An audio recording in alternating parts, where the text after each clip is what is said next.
एक दूसरे से बात करना पसंद नहीं करते। इस तरह की प्रतिष्ठित लोकतांत्रिक बहसों में भी आप एक कुर्सी उनके लिए खाली रखे हैं। प्रत्यक्ष बैठकर वो तर्क प्रतितर्क और विचार विमर्श में हिस्सा लेने का साहस नहीं करते। लेकिन केंद्र की सरकार को बचाने के लिए सीबीआई के भय से थरथर कांपने के प्रश्न पर, सीबीआई के डंडे से डरने के प्रश्न पर दोनों हमारे वरिष्ठ नेता सपा के, बसपा के आदरणीय श्री मुलायम सिंह जी, माननीय बहन मायावती जी, दोनों का दृष्टिकोण एक है। दोनों पर आय से अधिक संपदा के मुकदमे हैं। दोनों की आय प्रत्यक्ष रूप में बाहर दिखाई पड़ती है। दोनों सरकार का विरोध करते हैं और बताते हैं कि भाई जब तक सीबीआई है तब तक तो हम उनके साथ रहेंगे। हमारा आग्रह इस बात का है कि दोनों नेता जब ये मानकर चलते हैं कि केंद्र की सरकार भ्रष्ट है, केंद्र की सरकार के चलते देश में सब तरफ तमाम तरह की परेशानियां हैं, तो ये दोनों वरिष्ठ नेता समर्थन वापस लेकर केंद्र सरकार को उसकी वाजिब जगह पहुंचाने का प्रयास क्यों नहीं करते। मुख्य बात है सीबीआई। ठीक है। और आपने कुर्सी खाली रखी तो एक बार मैंने कहा था यहीं आपकी अनुमति से कि बसपा में कोई उप नहीं होता, सब चुप होते हैं। तो ये कुर्सी उसी बात का प्रतीक है और बहुत बहुत खूबसूरत प्रतीक आपने बनाकर रखा है। लोकतंत्र में उनकी आस्था नहीं। जी अच्छा लगा। अमिताभ अग्निहोत्री जी, कोई उप नहीं है, सब चुप हैं। जिनको बोलना चाहिए इस मुद्दे पर, अपना बचाव करना चाहिए, अपने तथ्य सामने रखने चाहिए। मुझे ये केस याद आता है जब ताज कॉरिडोर का मामला सुप्रीम कोर्ट में विचाराधीन था। सुप्रीम कोर्ट ने फैसले वाले दिन ये बात जब कही थी कि साहब ये जो सीबीआई को फटकार लगाते कहा था कि साहब ताज कॉरिडोर मामला और मायावती के खिलाफ आय से अधिक संपत्ति रखने का मामला, ये दोनों मामले अलग अलग हैं। और आपने ताज कॉरिडोर मामले की जांच करते हुए मायावती की संपत्ति के मामले में जांच कैसे कर ली भाई?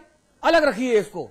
तब बसपा की तरफ से मायावती हो, सतीश चंद्र मिश्रा हो, नसीमुद्दीन हो, स्वामी प्रसाद मौर्य हो और तमाम छोटे भैया हो, इन्होंने इसको ऐसे प्रचारित किया जैसे आय से अधिक संपत्ति रखने का मामला सुप्रीम कोर्ट ने खारिज कर दिया हो और ये कहा हो कि ये मामला बनता ही नहीं, यानी क्लीन चिट मिल गई। यानी कि उस वक्त की बहन जी की जो दलीलें थी वो दलीलें सही नहीं थी और आज सुप्रीम कोर्ट में मामला चलेगा। सुप्रीम कोर्ट ने सीबीआई से कह दिया है। तो आप गलत बयानी करेंगे और जब बहस मुबाहिसे का दौर आएगा तो आप बच के निकल जाएंगे, कुर्सी खाली पड़ी रहेगी। ये कैसा लोकतंत्र है अमिताभ जी? अतुल जी, उस वक्त भी जब ये फैसला आया था सुप्रीम कोर्ट का, तब भी हमने इस चैनल पर ये कहा था कि आज का सुप्रीम कोर्ट का निर्णय केवल एक प्रक्रियागत कमी जो सीबीआई ने की उस पर केंद्रित है। क्लीन चिट और नहीं है। सीबीआई ने नहीं, क्लीन चिट तो दूर की चीज है। सीबीआई ने, अरे माफ करिए, सुप्रीम कोर्ट के जजेस ने अपने निर्णय में कहा भी था, उसको ये लोग शायद डिलीट करके बाकी बांच दिए, सतीश जी वगैरह। उसने कहा भी था सुप्रीम कोर्ट ने कि हम केस की मेरिट डिमेरिट पर कोई टिप्पणी नहीं कर रहे। हम सिर्फ ये कह रहे हैं कि हमने आपसे कहा कि आप अमुक मामले की जांच करिए जाके। आप उसकी जांच तो कर नहीं रहे ढंग से, आपने दूसरा लकूना उसमें और नत्थी कर दिया साथ में। ये गलत किया। जब हम मॉनिटर कर रहे हैं तो हमारे पास आना चाहिए था आपको, इसलिए हम इसको क्वेश्चन करते हैं इस एफआईआर को। आप नए सिरे से करिए। मायावती जी की पार्टी ने उसको प्रचारित किया कि हमारी संपत्ति पर सुप्रीम कोर्ट की मुहर लग गई कि जो भी संपत्ति है ये गंगा सागर से आए हुए गंगा जल से पवित्र की हुई संपत्ति है। ऐसा नहीं कहा था सुप्रीम कोर्ट ने। अजब हाल है इस देश का। हमारे मित्र कुशवाहा जी कह रहे हैं कि भाई हम कानून का पालन करते हैं और पूरी पार्टी करेगी। मेरे मन में बार बार एक सवाल आता है, हिंदुस्तान में कोई ऐसा आदमी मुझे बता दीजिए जो कानून का पालन नहीं करे और जेल जाए बिना रह ले। कानून का पालन करना कोई वैकल्पिक व्यवस्था नहीं है। क्या ऐसी वैकल्पिक व्यवस्था है इस देश में कि अच्छा भाई अतुल अग्रवाल आप कानून का पालन करना चाहते तो करिए, नहीं करना चाहते तो नहीं करिए? ऐसा तो है नहीं। या तो आप जेल जाइए और घर में रहना चाहते तो कानून का पालन करिए। ठीक बात है। दूसरा प्रसंग मुझे ध्यान आया कि जी ग्रामर ठीक कर रहे थे, दीक्षित जी ने प्रश्न उठाया, अश्विनी कुमार। सुप्रीम कोर्ट आपकी स्पेलिंग की परीक्षा थोड़ी नहीं ले रहा था, अंग्रेजी का पर्चा थोड़ी ना था वहां। दो चार स्पेलिंग गलत भी हो जाती तो भी सुप्रीम कोर्ट मंतव्य समझ लेता। लेकिन मूल बात जो आज है वो क्या है? इस देश में इतनी बड़ी त्रासदी, आधे दर्जन से ज्यादा पूर्व मुख्यमंत्री भ्रष्टाचार और आय से अधिक संपत्ति के मामलों में अदालत के चक्कर लगा रहे हैं। इस देश के सबसे बड़े सूबे के दो मुख्यमंत्री आय से अधिक संपत्ति के मामले में अदालत की चौखट के भीतर हैं। ये कम से कम ये बात तो बताता है कि जनता के धन के साथ न्याय नहीं हो रहा। इतनी बात तो समझ आती है ना। और मैंने एक बार कहा था एक बहस में दूसरे चैनल पर, मैंने कहा था कि जिस व्यक्ति की तनख्वाह 20,000, उसका खर्चा अगर आंखों से 1 लाख रुपया दिखता है, जिसके पास कोई खेत नहीं, धंधा नहीं, उद्योग नहीं, कुछ नहीं, तो उसमें तो सीधे सीधे समझ में आता है कि कहां से पैसा आ रहा है। इस देश के राजनेताओं के दैनिक खर्चों पर एक रिपोर्ट करा लीजिए। कुर्ता की धुलाई, पजामे में कलफ की लगाई, गाड़ी घोड़ा, टेलीफोन, मोबाइल और नाना प्रकार के सुख प्रसाधनों पर खर्च होने वाला पैसा, दिन में और रात में अलग अलग अमाउंट, सब जोड़ लीजिए और 1,000-2,000 कप चाय और ग्लूकोज का बिस्कुट, न्यूनतम इतना तो कार्यकर्ताओं को भी मिलता ही है जो घर जाता है। ये खर्चा अगर 25,000 30,000 है और माननीय विधायक जी की तनख्वाह है कुल पता लगा 38,000 40,000, तो ये खर्चा कहां से आ रहा है? ये कहां से आ रहा है? कौन पकड़ा गया, मेरे लिए ये बहस का विषय नहीं। अरे जिसके ग्रह में मार्केश चलेगा पत्री में, वो पकड़ जाएगा। जिसका बुध शुक्र गुरु ठीक होगा वो बच जाएगा। लेकिन सवाल ये, हमाम में तो सब एक ही अवस्था में है, दिगंबरी अवस्था में। मैं आज तक ये नहीं समझ पाया, बिटिया म्यूजिक सीखने जा रही, मैंने एक बार एक मंत्री से कह दिया था केंद्र के, मैंने कहा बिटिया म्यूजिक सीखने जा रही तो गाड़ी जा रही, बीबी शॉपिंग जा रही तो गाड़ी जा रही। आपके बेटे का उस वक्त, उस जमाने में 16 रुपए मोबाइल की कॉल होती थी, चाहे आउट गोइंग हो चाहे इनकमिंग हो, घंटी बजी तो 16 रुपया लगे अगर आपने उठा लिया। उस जमाने में 20-20 हजार रुपए बिल मोबाइल का। मैंने कहा महाराज इतनी तो आपकी तनख्वाह ने एक दिन का खर्चा भर की, ये आ कहां से रहा है? ये मूल प्रश्न है। ये जो वैभव दिखता है, और राजनेताओं के साथ ये भी है कि भाई आप चुनाव लड़ते हैं तो जनता आपकी 7 पीढ़ी तक का हिसाब किताब भी जान लेती है कि परनाना कौन थे और परवावा कौन थे।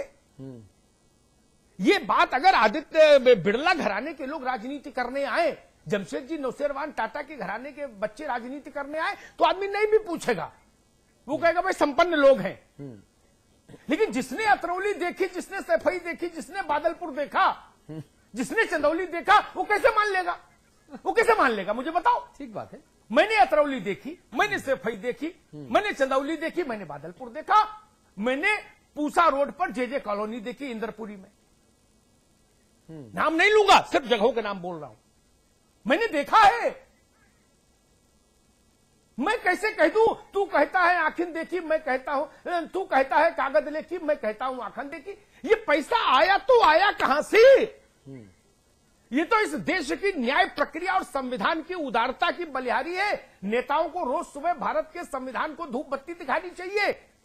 जिसने आप इतना उदार संविधान हो गया अंबेडकर जी के नेतृत्व में कि आपको अभयारण्य में खूब घूमने की छूट है, अन्यथा मेरे जैसे व्यक्ति से पूछिए तो जो प्रथम दृष्टया दोषी हो उसको जेल जाना चाहिए। ठीक बात है। जिसकी संपत्ति हमको दिख रही कि भाई आपकी कुल जमा अब तक की तनख्वाह थी 22 लाख और संपत्ति हो गई 22 करोड़, तो ये चोरी से नहीं आई तो कहां से आई? ये तो समझ आए। और जब आप ये कह देते हो कि कार्यकर्ताओं ने दिया, तो कार्यकर्ताओं ने पार्टी के लिए दिया होगा या आपकी निजी हैसियत के लिए दिया? कोई कार्यकर्ता हिंदुस्तान में ढूंढ के लाइए जो नेताजी को उनके कुर्ता पजामा खरीदने के लिए पैसा दे रहा हो। चंदा, चंदा तो पार्टी को मिलता है ना, जिसको वैलिड चंदा कहें। और मुझे तो कर गांधी के बाद कोई आम आदमी चंदा देते नहीं दिखा। गांधी के युग के बाद कौन चंदा दे रहा मुझे बता दे? कुशवाहा जी, दीक्षित जी। किसान चंदा दे रहा नहीं, वकील चंदा दे रहा नहीं, मास्टर दे रहा, पत्रकार तो देते नहीं। कौन चंदा दे रहा आपको? टोरंटो दे रही है चंदा। टोरंटो, जिसको आगरा में प्राइवेट करण, जब आपने बिजली का क्या निजीकरण, तो जिसको लाभ था उसने चंदा दिया है। राम आश्रय भाई की पार्टी को उसने चंदा दिया है, बहन जी की पार्टी को, भाजपा और कांग्रेस को। ये चंदा है, ये अपवित्र धन है, अपवित्र धन है, ये काला धन है। रामदेव माइक्रोस्कोप लगा के विदेश में देख रहे हैं। मैं कह रहा हूं देश में तो देख लो ये पैसा कहां से आ रहा है। ये छोटी बात है क्या? मैं इस बात से बहुत व्यथित होता हूं। 3 साल पहले जो लोग लैम्ब्रेटा में चलते थे वो लिमोजिन में चलने लगते हैं 3 साल के भीतर। ये कहां से लक्ष्मी मंत्र की सिद्धि होती है? यही बात हमने राम अचल राजभर के लिए कही थी। रामअचल राजभर को दीक्षित जी साइकिल पर प्लास्टिक का भोंपू और एक टोकरी आगे उसमें चूहे मार दवा बेचते हुए देखा। बहुत वक्त नहीं बीता, अभी रामअचल का कुल करियर ही 15, 18, 20 साल का है। और राम आश्रय भाई की सरकार कह रही है कि 10,000 करोड़ से ज्यादा की संपत्ति है।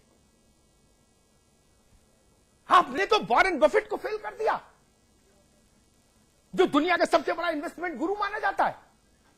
ये पैसा आ कहां से रहा? गरीब के घर में 2 टाइम की सब्जी की जुगाड़ नहीं हो पा रही और नेताजी का वैभव बढ़ता जा रहा है। ये कौन से मंत्र है? इसकी जांच एक बार हो जाए और ये तब होगी। हरियाणा का उदाहरण देखिए, वहां के पूर्व मुख्यमंत्री और उनके बेटे दोनों तिहाड़ में हैं, दोनों तिहाड़ में। ठीक बात है। ये समझना होगा कि ईमानदारी से सीबीआई जांच कब करेगी, सीबीआई स्वायत्त इस देश में कब होगी, ये देखना पड़ेगा, ये समझना पड़ेगा। और इस तरह से लोकतांत्रिक प्रणाली, अभिव्यक्ति की स्वतंत्रता के अधिकार के चलते जनता से मुंह फेर लेने वाली प्रवृत्ति जो आज बहुजन समाज पार्टी के नेताओं ने दिखाई, ये भी लोकतंत्र के लिए घातक है। आप जो कहना चाहें कहें, लेकिन कहें क्यों? क्योंकि आपकी जवाबदेही, आपकी जवाबदारी जनता के प्रति है और मीडिया जनता का प्रवक्ता है। मीडिया जनता को वो मंच उपलब्ध कराता है जहां पे राजनेताओं से हम जनता के नुमाइंदे, हम चुने हुए नुमाइंदे नहीं आपकी तरह, हम वोट के लिए जुगाड़बाजी नहीं करते। हां, हम जनता के वैसे प्रवक्ता हैं, वैसे नुमाइंदे हैं जो जनता के बातों को, जनता के मन में उठने वाले सवालों को नेताओं से पूछते हैं, जनता तक पहुंचाते हैं लाइव, बिना काट छांट के। और बसपा के लोग अगर जनता से दूर होना चाहते हैं तो उनकी मर्जी। 2014 बहुत दूर नहीं है, 2013 में भी चुनाव हो सकते हैं, जैसा बहन जी खुद कह चुकी हैं, मुलायम सिंह कह चुके हैं। ऐसे में बसपा का क्या होगा, बहन कुमारी मायावती का क्या होगा, ये जनता तय करेगी। बहुत धन्यवाद Kushwaha ji.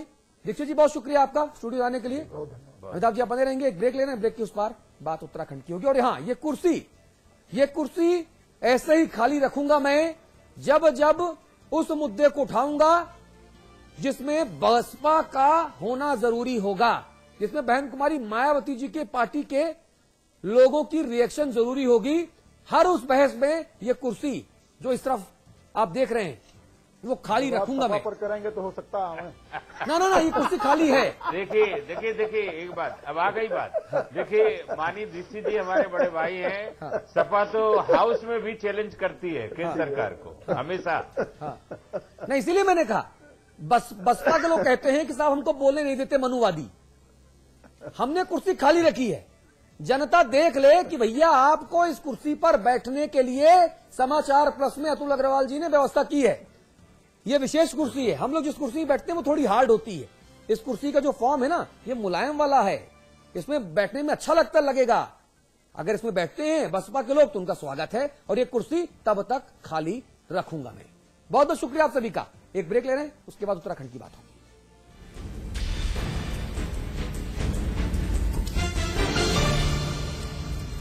Real estate, hospitality, jewellery और संगीत के कारोबार का सबसे विश्वसनीय नाम GTM group.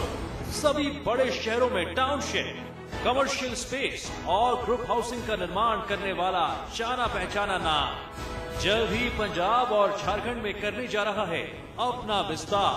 The destination of your aspirations, GTM, let's make it happen. आज ली क्या? And then interestingly,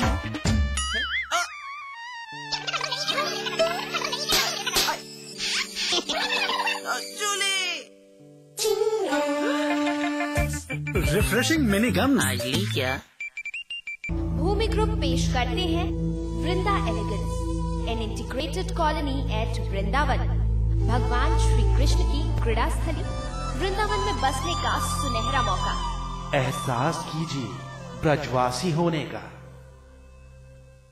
Viraj construction प्रस्तुत करते हैं आपके शहर लखनऊ में फैजाबाद रोड पर संपूर्ण आवासीय योजना BBD ग्रीन सिटी। निर्माण कार्य तीव्र प्रगति पर। आज ही संपर्क करें।